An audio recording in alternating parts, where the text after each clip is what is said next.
What's up, everybody? Welcome to this episode of the Save Crystal podcast. This is a video version of the podcast over on my YouTube channel. Check it out, Save Crystal Gaming. So if you are only listening to the audio version, just know you can check out the video version over on my YouTube channel, Save Crystal Gaming. Now, if you're over here on the YouTube channel and you'd like to know where the podcast can be found, it is Save Crystal Podcast on Google, Spotify, Radio Public, Anchor. Look for it. You can find it over there. I have a video game podcast dedicated to my nostalgia for video games, and there's a wrestling podcast as well called Broadway with Body Slams. You can check it out in the same place. Today, I am doing a tier maker list, a ranking list of the Castlevania games. Now, only the Castlevania games that I have played. I'm pretty sure all of these are console Castlevania games. Now, I have touched upon some of the Game Boy Advance games and all that. However, not enough to really give them a ranking. So I'm just going to leave those out. And we're going to blow through this as quick as possible. Once again, this is just, I say this on every one of my tier maker episodes, this is just my opinion. If there's something you don't agree with, you just have to make your own list. I always say that. So let's get this out of the way. Let's go on through this. Okay, we're gonna start with the NES trilogy. The original Castlevania. I could easily put this in the A category, but I'm gonna go with the B category. Alright. This is a fantastic game. The nostalgia I have for it makes me want to put it up there in the A category. This game alone, like just the box art, my all-time favorite. I love the colors in it, the castle in the background, and Dracula's face kind of hovering in the sky above it, or over to the side of it. I love the color. It's just the soundtrack. I'm going to mention that probably a lot throughout these. Castlevania has some of the best music in video game history. I mean, it's so good. Vampire Killer, so good. This is a challenging game. It's good. I don't think it's the best game out of the trilogy for the NES. So which leads me to the second game, Simon's Quest. It's a good game. It's not a bad game. It's not a great game. So I'm going to probably put this in the middle. I would put this in the C category. It has its problems, and every game has its flaws. But I feel like there were things they could have done to fix that here. I don't necessarily, who does, like the transition between night and day in this game. There's a lot of stuff that you're like, how in the world would I have known to do that? Unless you had Nintendo Power, or unless you called one of the video game hint, and, you know, get the hint number, get the phone number to get hints and tricks from the professionals, you know. That was a thing. And I just didn't care for the layout of this. I did not care for the layout of this game. I think it was very easy to get lost and not know what to do next. So, like I said, it's not terrible, but it's not that good either. So, on to the third game, Dracula's Curse. I think, in my opinion, is the best game out of the NES trilogy. I think the level design, once again, the music for all three of these, so good. Another really cool box art. I love the box arts. Even Simon's Quest, even though I put it there in the C category, good box art, man. I think the layouts are better. The enemies, by far, probably the hardest game on the NES out of the trilogy. And the gameplay makes up for it. They finally... Simon's Quest has become that middle game where you don't really, like... I feel like so many number 2 games did that. Like Zelda 2. Super Mario 2. It just depends. Some people like those. I mean, I like Super Mario 2. Not necessarily a big fan of Zelda 2. Same situation here. Castlevania was good, the original. And they did something different with 2, but by the time we got to 3 again, alright, we're talking. Same with Super Mario 1. Some people didn't care for 2. Then they got to 3. They loved it. I think they really hit it out of the park here with Dracula's Curse, the third game out of the NES. So on from there. We have Super Castlevania 4. Another A-tier game.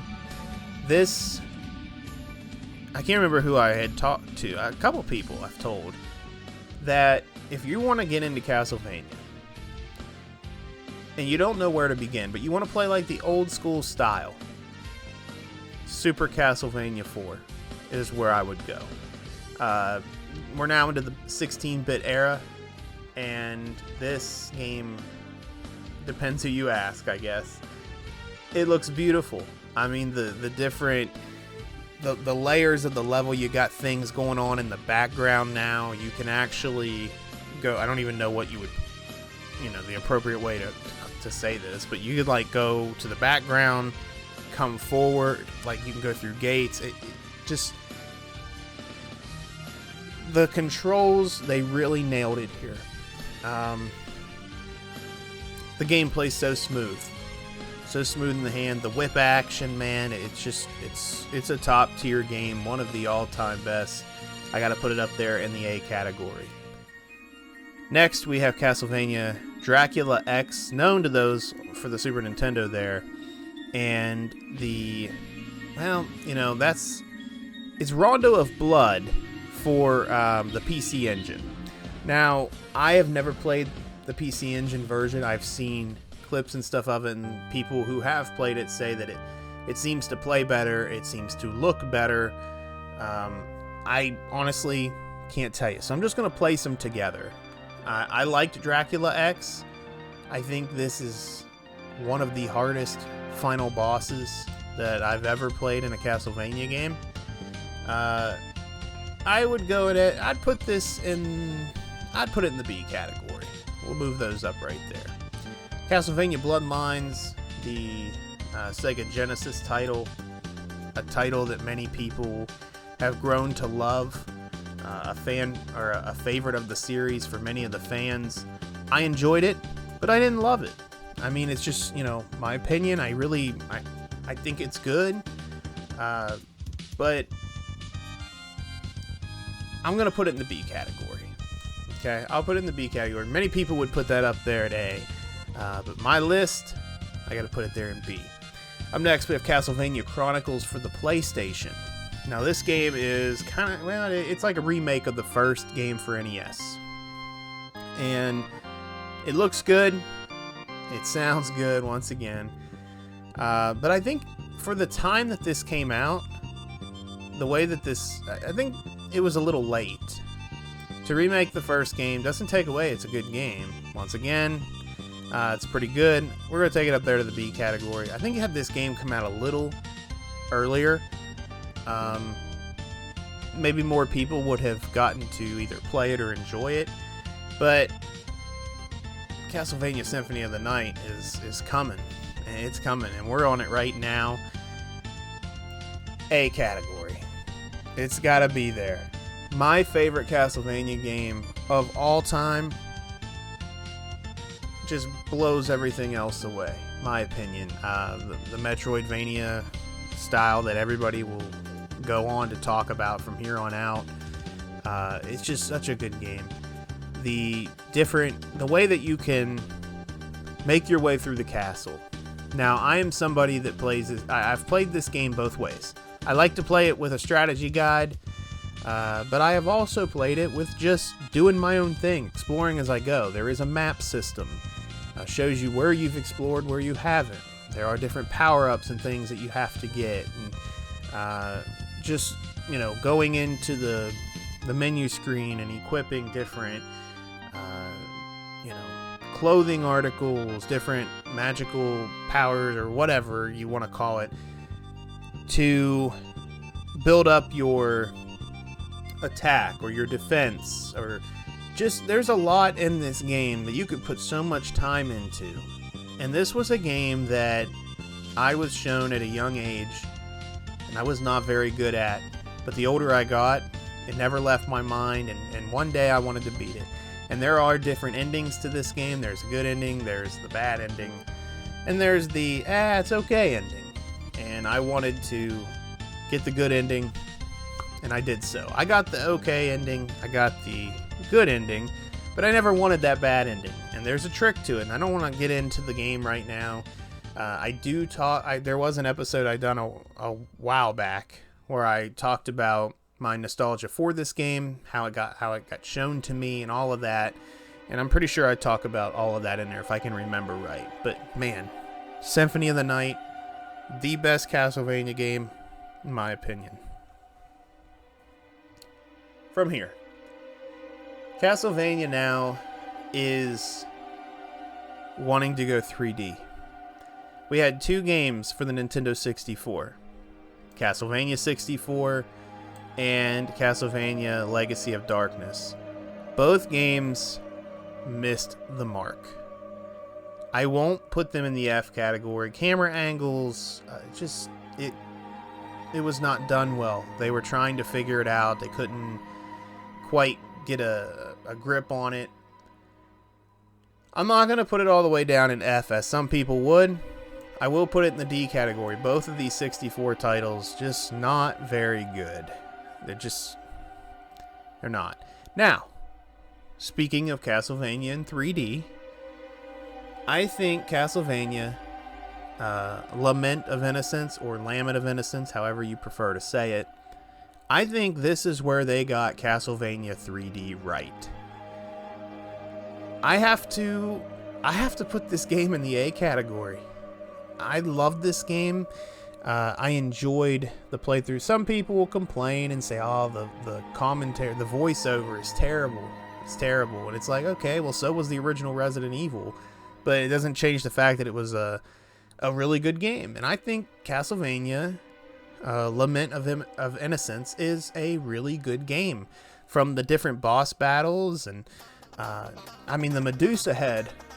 That boss battle, man, that gave me so much hell back in the day. But I really enjoyed it. I really enjoyed the layout of the castle. Seeing Castlevania in 3D, this was like playing the 64 titles and then getting to this. You're like, wow, they figured it out. We have Castlevania Curse of Darkness. Basically, pretty much the same gameplay as Lament of Innocence. I just happen to kind of lean more towards Lament of Innocence. Some people, I've heard the debate that they like Curse of Darkness better. It's really just your opinion and your experience when you play these games. I can't sit here and tell you why I think you should like Lament of Innocence more, but once again, they got 3D right in this game as well. But I'm going to just put it in the B category because I prefer Lament. From here, oh lord, Castlevania Judgment. I'm going to tell you right now, F category. F category, man, all day long. This is not what Castlevania was. This is a fighting game with Castlevania, character. It's not Castlevania. It's got to be there. It's got to be there. Look this game up. See for yourself if you don't know what this is. This game released for the Wii. Just no. Okay. From there we have Castlevania Harmony of Despair. Now this is a Castlevania that kind of goes back to the original style. Now this was released in 2010, I believe. 2010, 2011, one of the two there. But it was for like the 360. That's what I had played it on. And it's different. I'll tell you right now, I did not care for the camera angle. There's different ways you can zoom. The gameplay is pretty neat. I don't know. Like, it definitely... I think I'm just going to go ahead and... I'm going to put this with C. Because it's not It's not as bad as the 64 games, and it's not as good as the original Castlevania. It just kind of needs to be hanging out with its buddy Simon's Quest. Not bad, but not a game that when I think of Castlevania that I immediately think of off the top of my head. And finally, we have the final two Lord of Shadows games. Castlevania Lord of Shadows, Castlevania Lords of Shadows 2. Both of these games, this was like a reboot to Castlevania, and I enjoyed them. It really, some people though, probably not. I mean, because it really just depends. When you have in your head what a certain game is, you take, I always talk about this, Resident Evil 5. I think Resident Evil 5 was a good game, but having the Resident Evil title messes it up for me because that's not Resident Evil to me. Some people look at this and they're like, that's not Castlevania to me, and that's totally fine. I like Castlevania, but I'm not in love with Castlevania. I have nostalgia for it, and this didn't bother me. I liked the twist of the ending. In case you want to play it, I'm not gonna spoil anything. But both of these games, man, like Konami reinvented the series, and it's just kind of here now. It's like, you know, I feel like they were starting to do something with it, and maybe go off of this reboot or whatever you'd like to call it, but we're just kind of, because let me look this up real quick. When did Lords of Shadows 2 come out? 2014. Okay, so it's been a while. Give us more Castlevania, Konami. Come on, give us some good Castlevania games. These games were good. I liked them. So I'm gonna put. I liked the first one a little bit better than the second. So I will put the first Lords of Shadows game up in the A category, and the second there at the B. But that's going to do it for me, everybody. Thank you all so much for watching. Be sure to subscribe wherever you're watching, listening. Save Crystal Gaming over on YouTube. Check out the podcast Save Crystal on Google Podcasts, Radio Public, Spotify, Anchor, wherever you are. Wherever you're listening to this, I do appreciate it. And this is my list. Some of you might be upset by this, and I apologize, but it is just my opinion. Whether you're upset that I put Bloodlines in the B category and not up at A, or that I put Lament of Innocence up there and not Circle of Darkness. It's all for fun. I hope you guys enjoyed this. And who knows, you know, I know most of the time I do these ranking videos, you all like to see what I like to, or the way that I see it, because that's what's so nice about opinions. We all have different ones. We all have different ways that we like to view video games and our nostalgia for them. But that's what this is all about. So I want to thank you all so much for watching and listening, and I will see you in the next episode.